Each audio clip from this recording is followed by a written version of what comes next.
and gather round, for science can be delicious and fun-titious. Now let's hear the end of days. There's been a lot of murmuring, a lot of hullabaloo about the so-called Mayan apocalypse. That is when the Mayan long count calendar runs out. On December 17, 2012, the world will come to an end. Is that the right date? What's the right date? The 21st. 21st, 2012, 17 days from now, the world will come to an end. Well, this theory is not founded in any science or logical or metaphysical epistemology I've ever been privy to. In fact, I think that our resident fact checker here, for once in his miserable life, would agree with old Dr. Zanington, that the Mayan apocalypse is preposterous. Yes, I would agree with that. Yes, because the MOONPOCALYPSE will wipe us all in the sweet infinity first. I do not agree with that. Have you ever wondered if you could fuse a bat with an octopus? I set out one night armed with a staple gun and an octopi to answer the question. And I heard a hideous whisper. Oh, Dr. Zanington! Who's there? It's me, the moon. Wait, come on. No, it's not. Oh, well, if it's the moon, then maybe you should prove it. You cry on the fire escape at night. It is the moon! My old nemesis. Curse you, hooligan of the sky, looming and haunting.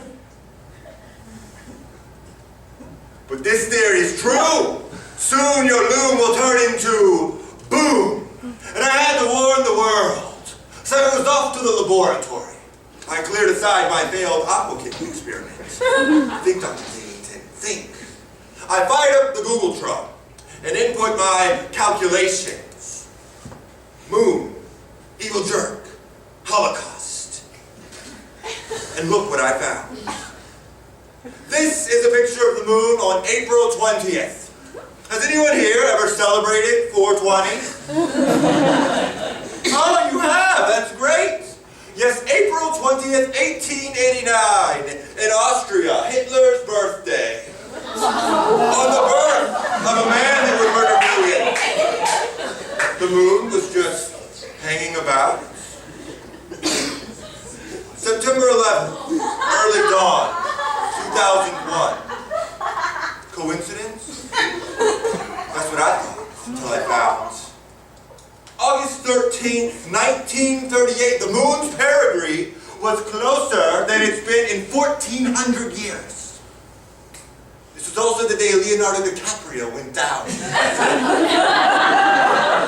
My research reveals that the moon has been making his rounds in every tragedy in history. I had to keep digging to expose this lunatic. I found some history that I will now share with you. The moon was actually born east of what is now Africa, when a huge brontosaurus from space smashed into the earth, breaking into many smaller brontosauri thus forming dinosaurs. This collision caused a huge chunk of rock to fly into the sky. The chunk of rock kept orbiting around Earth because of its cosmic mommy issues, like some bitter amputation.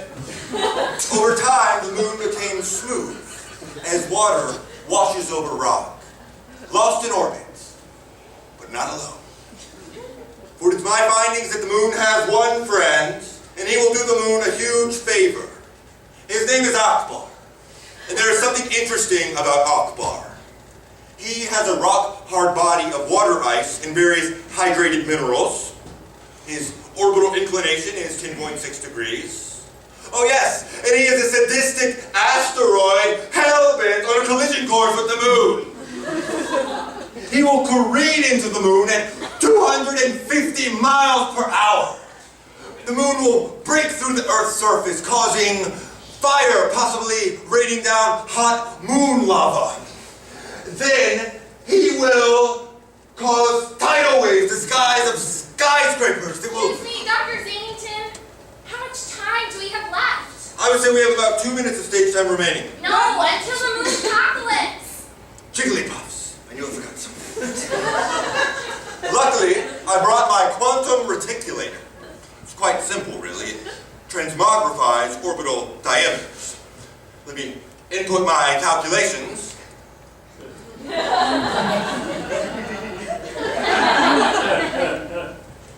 This is terrible news for our great-great-great-grandchildren. Oh, I had it set to public transit. December 4, 2012.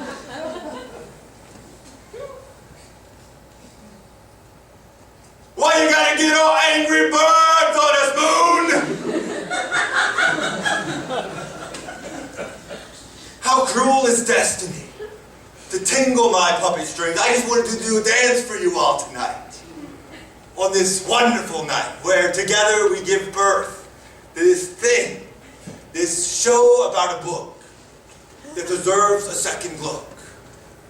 But all these smiling faces will be aborted by this 4.5 billion-year-old space bully. Well, the pleasure was all mine, folks. Just remember, in the event of a moonpocalypse, there are 5 rules. 1. Please do not run out of the doors in a panic. That will come later. 2. Imagine the person you breathe for. If they're next to you, go ahead. Hold their hand. 3.